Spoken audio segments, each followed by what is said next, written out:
Corona के समय जो भी ट्रेन बंद हुई थी रेलवे मंत्री महोदय, मेरा आग्रह है, चाहे जो भी हम सफ़र हो हमारे इलाके का, जो कटिहार से चल के पूर्णिया सहरसा होते हुए अलीगढ़ जैसा इम्पोर्टेंट जगह। आज मेरी बेटी हमसे कह रही थी कि वो नेशनल खेलती है कि जब हम लोकल ट्रेन से पापा टीम के साथ जाते हैं तो सबसे ज़्यादा बच्चियों की सुरक्षा और बाथरूम और हाइजीन किचन की आवश्यकता होती है। महिलाओं के लिए अलग बाथरूम की आवश्यकता है, जेंट्स का अलग हो, क्योंकि आप जानते हैं महिलाएं और जेंट्स का जो टॉयलेट का तरीका है बिल्कुल डिफरेंट है, इसलिए महिलाओं की बाथरूम की आवश्यकता पर ध्यान देने की जरूरत है। जनरल डिब्बा को बढ़ाने की जरूरत है। हमारे यहाँ से 2.25 करोड़ मजदूर बाहर जाते हैं, 2.25 करोड़, और उनके लिए कोई सुविधा नहीं है। वो बाथरूम में नीचे कोसी सीमांचल मिथिलांचल का सबसे ज्यादा मजदूर आता है। जो बच्चे किसी भी तरह का एग्जाम देने बाहर जाते हैं, अपने जिले से अपने स्टेट से बाहर, खास तौर पर मेरा आग्रह है कि उस बच्चों को कम से कम 75% रियायत के दर पर टिकट मिले। अध्यक्ष महोदय, प्लीज, थैंक यू। सभापति महोदय, मैं सबसे पहले आपको धन्यवाद देना चाहूँगा और माननीय मंत्री जी का ध्यान, जो वर्तमान में 12 लाख कर्मचारी कार्यरत हैं, उसके बाद 10 सालों से 5000 कर्मियों की नियुक्ति की प्रक्रिया शुरू हुई 5 साल पहले, और अभी तक जब आप देखेंगे तो उसमें group A 1965, group C B 105, group C 2,48,895, operation safety free 53,178 पद खाली है। ये आपके जवाब हैं। मेरा आग्रह है कि जो ग्रुप सी या बी जो लोग हैं, ये समाज के बहुत अंतिम व्यक्ति जो अपने लाइफ के लिए एग्जिस्ट करता है, वह उनकी जीवन की सबसे आवश्यकता है। तो मैं सबसे पहले नियुक्ति पर आपका ध्यान आकृष्ट करूंगा। रेल की सेफ्टी हो या किसी भी चीज़ों की व्यवस्था, उसमें नियुक्ति सबसे इम्पोर्टेंट है। दूसरा, कोरोना के समय जो भी ट्रेन बंद हुई थी रेलवे मंत्री महोदय, मेरा आग्रह है, चाहे जो भी हम सफ़र हो हमारे इलाके का, जो कटिहार से चल के पूर्णिया सहरसा होते हुए अलीगढ़ जैसा इम्पोर्टेंट जगह, सहरसा कोसी सीमांचल के बच्चे अलीगढ़ सबसे ज़्यादा पढ़ने जाते हैं, वह ट्रेन बंद हो गई। मैं कोरोना के पहले 2 बात और कहना चाहूँगा कि आपने 50% हमारे जो ओल्ड बुजुर्ग थे जिनका आपने रेलवे भाड़ा बंद कर दी, साथ साथ हमारे जो पत्रकार हैं जो गाइडलाइन के तहत आते थे, जिनका 50% रियायत पर मिलता था, पत्रकारों को भी बंद कर दिया गया और ओल्ड बुजुर्गों को भी। मेरा आग्रह होगा कि आपसे बार बार सभी लोग मिले हैं और आप चाहते भी हैं, 4 साल पहले से लेके अभी तक उसका शुरुआत रियायत जो थी ओल्ड नहीं हो पाया है।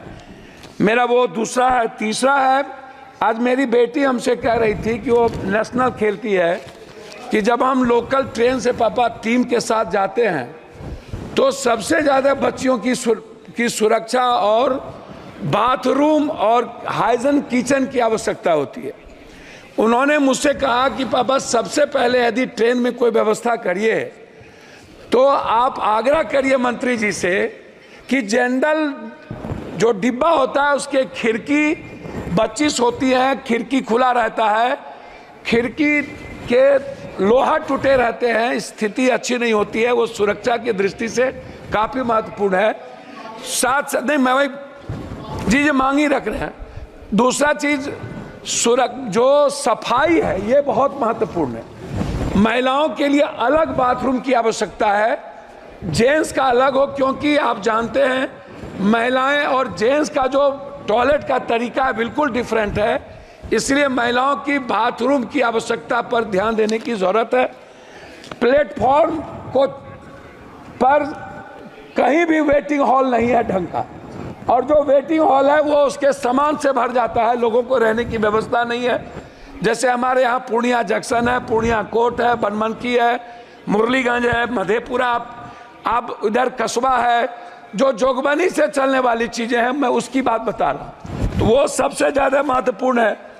दूसरा चीज, जनरल डिब्बा को बढ़ाने की जरूरत है। हमारे यहाँ से 2.25 करोड़ मजदूर बाहर जाते हैं, 2.25 करोड़, और उनके लिए कोई सुविधा नहीं है। वो बाथरूम में नीचे, कोसी सीमांचल मिथिलांचल का सबसे ज्यादा मजदूर आता है, ना तो उनको सुविधा है, ना जनरल डब्बा है, ना उसको टिकट भाड़ा में किराया सही ढंग से वो कर पाता है।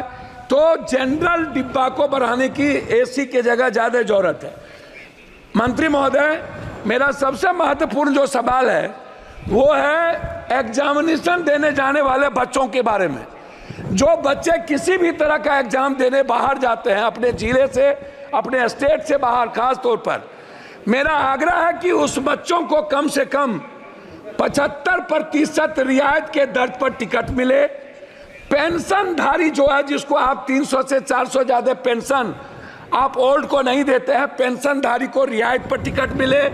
साथ साथ जो थिएटर के हमारे सबसे बड़े कलाकार हैं, जो गरीब घर से और मिडिल क्लास के परिवार से आते हैं, थिएटर करने वाले जो बाहर जाते हैं, उनको रियायत पर टिकट मिले। एग्जामिनेशन के टिकट पर सबसे ज्यादा ध्यान देने की जरूरत है। अब मैं अध्यक्ष महोदय, मैं कंक्लूड करूंगा। मेरा अब आग्रह है सिर्फ क्षेत्र से, मैं क्षेत्र के बारे में, रामविलास जी, दिनेश भाई और हम लोगों ने कुर्सेला से रुपौली, बिहारीगंज होते हुए सहरसा, और बिहारीगंज से बनमनखी से हम लोग सिमरी, बख्तियारपुर, कुशेश्वर स्थान, नौगछिया से उदा, किशुनगंज, मधेपुरा, सिंहेश्वर स्थान जो बाबा की सबसे बड़ी धाम, इधर कुशेश्वर स्थान, इधर सिंहेश्वर स्थान, और इधर नेपाल बॉर्डर। मैं नेपाल को जोड़ने वाली जो भीमनगर है, जो नौगछिया से, इधर कुर्सेला से मुरलीगंज होते हुए भीमनगर, और उस साइड में गलगलिया से बनमनखी होते हुए बिहारीगंज, सिमरी, बख्तियारपुर, उदा, किशनगंज होते हुए कुशेश्वर स्थान, और इस साइड सुल्तानगंज से बिहपुर, और बिहपुर से आलमनगर होते हुए जोड़ने का काम, क्योंकि सुल्तानगंज देवघर के बीच जोड़ना आवश्यक है। मैं सभापति महोदय अंत करना चाहूंगा, मनिहारी और साहबगंज के बीच पुल बन रहा है, लेकिन मनिहारी जो मुख्य कटिहार पूर्णिया को जोड़ता है, उसके लिए कोई व्यवस्था नहीं है। मेरा अंत में आग्रह है कि नौगछिया, पीरपैती, गोड्डा और देवघर जोड़ने वाली रेल, अंत में 2 आग्रह है।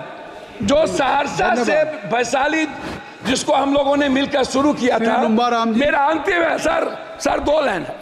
वैशाली ट्रेन और गरीब रथ ट्रेन को पूर्णिया कोस्ट स्टेशन से, अमरपाली और इंटरसिटी को पूर्णिया जंक्शन या जोगबनी से चलाने का मेरा आग्रह है। उसको एक्सटेंशन किया जाना चाहिए, ये मेरा आपसे आग्रह है। और दूसरा अंत है, 1 लाइन में सर, सभापति महोदय, 1 लाइन में, पूर्णिया कटिहार जंक्शन और समस्तीपुर के पास बीच में कोई डीआरएम ऑफिस नहीं है। आपने मेरा 1 लाइन है सर, 1 लाइन, 7 बार आपका हो चुका सर, 1 लाइन है, 1 लाइन। डीआरएम एक कार्यालय को सहरसा और बनमनखी के बीच में, या तो मधेपुरा, या तो सहरसा, या तो बनमनखी, कहीं भी डीआरएम जोन कार्यालय खोलने का प्रस्ताव मैं आपसे आग्रह करूंगा। धन्यवाद।